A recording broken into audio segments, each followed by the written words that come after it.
This channel does not promote any violent, harmful, or illegal activities. All content provided by this channel is meant for an educational purpose only. মুসা মোল্লা যার খোঁজ ছিল তাকে অবশেষে police গ্রেফতার করতে পেরেছে। ন্যাজেট এলাকা থেকে গ্রেফতার করা হয়েছে মুসা মোল্লাকে। সন্দেশখালীতে পুলিশকে আক্রমণ করার ঘটনায় গ্রেফতার এই মূল অভিযুক্ত মুসা মোল্লা। ন্যাজেট থেকে তাকে গ্রেফতার করে তৃণমূল কংগ্রেস কর্মী মুসা মোল্লাকে গ্রেফতার করে পুলিশ। সন্দেশখালীতে পুলিশ পিটিয়ে এই ঘটনায় গ্রেফতার এখনো পর্যন্ত মোট 13। শুক্রবার রাতে সন্দেশখালীতে আক্রান্ত হয় পুলিশ। মূল যে অভিযুক্ত তৃণমূল কংগ্রেস কর্মী মুসা মোল্লা, তার খোঁজ ছিল, সেই মুসা মোল্লাকে গ্রেফতার করেছে পুলিশ। এই মুহূর্তে লেটেস্ট আপডেট।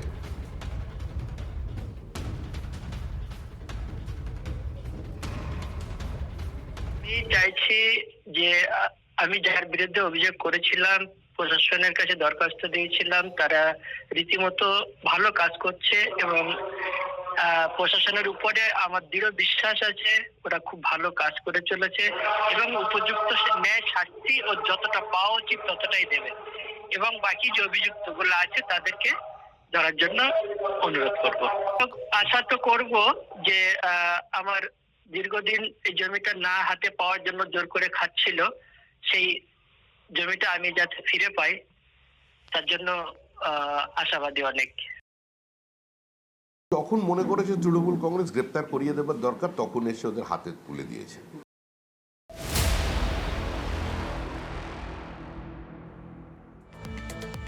মগরাহাটে হামলার পর আজ ফের দক্ষিণ চব্বিশ পরগনায় সি মুরগান।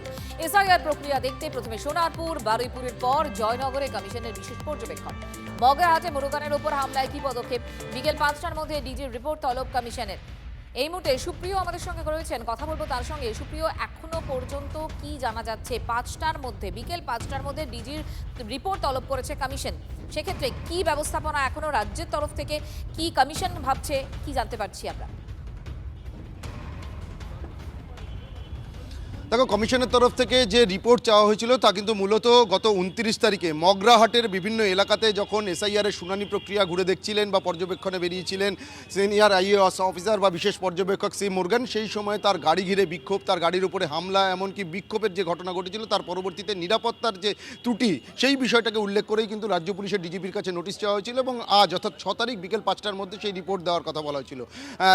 রাজ্য পুলিশের তরফ থেকে আশা করা যায় সেই রিপোর্ট নির্ধারিত সময়ের মধ্যেই নির্বাচন কমিশনের কাছে পৌঁছে যাবে। তবে তার মধ্যেই আমরা যেটা দেখতে পাচ্ছি যে আজ আবারও কিন্তু দক্ষিণ চব্বিশ পরগনার বেশ কিছু এলাকাতে এসআইআরের শুনানি প্রক্রিয়া ঘুরে দেখার জন্য বা পর্যবেক্ষণের জন্য বেরিয়েছেন নির্বাচন কমিশনের বিশেষ পর্যবেক্ষক সি মুরগান এবং এই মুহূর্তে তিনি রয়েছেন জয়নগরে। এর আগে সোনারপুর প্রথমে, তারপর বারুইপুর এবং তার পরবর্তীতে এই মুহূর্তে জয়নগরে এসে পৌঁছেছেন। জয়নগর 1 নম্বর ব্লক ডেভেলপমেন্ট অফিসে গিয়ে তিনি কিছু সময় আগেই সেখানকার যারা দায়িত্বপ্রাপ্ত আধিকারিকরা রয়েছেন তাদের সঙ্গে তিনি বৈঠক করেন। অর্থাৎ এই যে গোটা এসআইআরের শুনানি প্রক্রিয়া চলছে, সেই প্রক্রিয়ার ক্ষেত্রে কোনো রকম কোনো সমস্যা তৈরি হচ্ছে কিনা এবং আগামীতে যাতে এই প্রক্রিয়াকে আরও দ্রুততার সঙ্গে এবং সুষ্ঠুভাবে পরিচালনা করা যায় বা এগিয়ে নিয়ে যাওয়া যায়, সেই সংক্রান্তই কিন্তু পরামর্শ তিনি দেন। এবং তার পরবর্তীতে এই যে স্কুলটি দেখতে পাচ্ছ, বহরু উচ্চ বিদ্যালয়, এই জয়নগর ব্লকের মধ্যেই রয়েছে। এই স্কুলে কিন্তু হিয়ারিং সেন্টার রয়েছে, অর্থাৎ যাদের নামে নোটিশ ইতিমধ্যেই পৌঁছে গেছে, যারা এই হিয়ারিংয়ে পার্টিসিপেট করছেন প্রয়োজনীয় নথি নিয়ে, তাদের কোনো রকম সমস্যা হচ্ছে কিনা বা সমস্যা হলে সেই সমস্যা কিভাবে তারা সমাধান করবেন, সেই বিষয়গুলো কিন্তু তিনি তুলে ধরছেন। অর্থাৎ গোটা এই যে হিয়ারিংয়ের যে প্রসেস, সেই প্রসেস সুষ্ঠুভাবে এবং দ্রুততার সঙ্গে যাতে শেষ করা যায়, তার জন্যই কিন্তু তিনি দক্ষিণ চব্বিশ পরগনার বিভিন্ন এলাকাতে ঘুরে বেড়াচ্ছেন। তিনি তার জেলা সফর জারি রেখেছেন। দক্ষিণ চব্বিশ পরগনায় এই মুহূর্তে মুরগান রয়েছে। সেটা তো প্রশাসন বুঝবে না, ওখানকার ডিএম বুঝবে। সি মুরগান একজন সিনিয়র আইএএস অফিসার, সে জানে কিভাবে কি করতে হয়। সব ট্যাপু বন্ধ হয়ে যাবে, কয়েক মাস অপেক্ষা করুন না।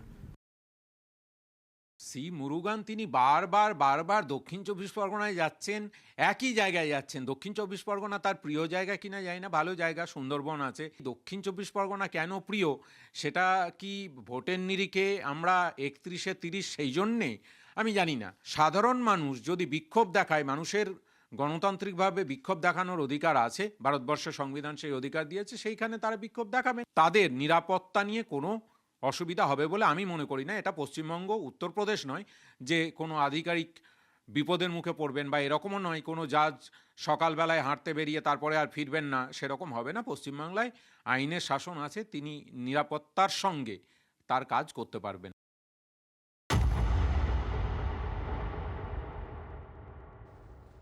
অন্যদিকে ভোটের মুখে রাজ্যের আইন শৃঙ্খলা পরিস্থিতি নিয়ে এবার কড়া পদক্ষেপ করলো জাতীয় নির্বাচন কমিশন। প্রতি সপ্তাহে এবার রাজ্যের আইন শৃঙ্খলা পরিস্থিতি নিয়ে রিপোর্ট দিতে হবে, জেলাভিত্তিক রিপোর্ট দিতে হবে নির্বাচন কমিশনকে, এবং প্রতি সপ্তাহে আইন শৃঙ্খলা বিষয়ক সেই রিপোর্ট জমা দিতে হবে।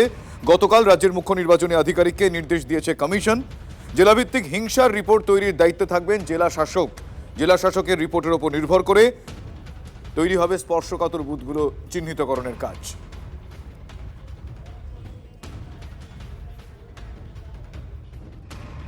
নির্বাচন কমিশন ক্রমাগতভাবে তাদের সাংবিধানিক যে সীমারেখা সেটা লঙ্ঘন করে চলেছে। তার কারণ হচ্ছে যুক্তরাষ্ট্রীয় পরিকাঠামোতে আইন শৃঙ্খলা রাজ্যের বিষয়, এখনো নির্বাচন ঘোষণা হয়নি, তারা প্রত্যেক জেলায় জেলা শাসকদের থেকে রিপোর্ট চালাচ্ছে, অর্থাৎ ঘুরপথে তারা যে রাজ্য প্রশাসন তার উপর নিয়ন্ত্রণ নেওয়ার চেষ্টা করছে। সেটা অত্যন্তই গর্হিত কাজ বলে মনে হচ্ছে। তবে এইসব যাই করে থাকুক, যেভাবেই নির্বাচন করুক, এর আগে 8 দফায় করেছে, চাইলে 15 দফায় করতে পারে, 1 দফায় করতে পারে। গণতন্ত্রে মানুষ শেষ কথা বলবে এবং মানুষের আশীর্বাদ তৃণমূল কংগ্রেসের সঙ্গে আছে। এর চেয়ে ভালো নির্দেশ আর হয় না, কারণ এখানে এখন তৃণমূলে খুনোখুনি শুরু হয়ে গেছে। এরপর বিভিন্ন মানুষকে ভয় দেখানো, যারা বিভিন্ন রাজ্যে আসে পরিযায়ী শ্রমিক তারা যাতে না আসে তার জন্য এই সমস্ত হুঙ্কার হুমকি ইত্যাদি দেওয়া চালু হয়েছে।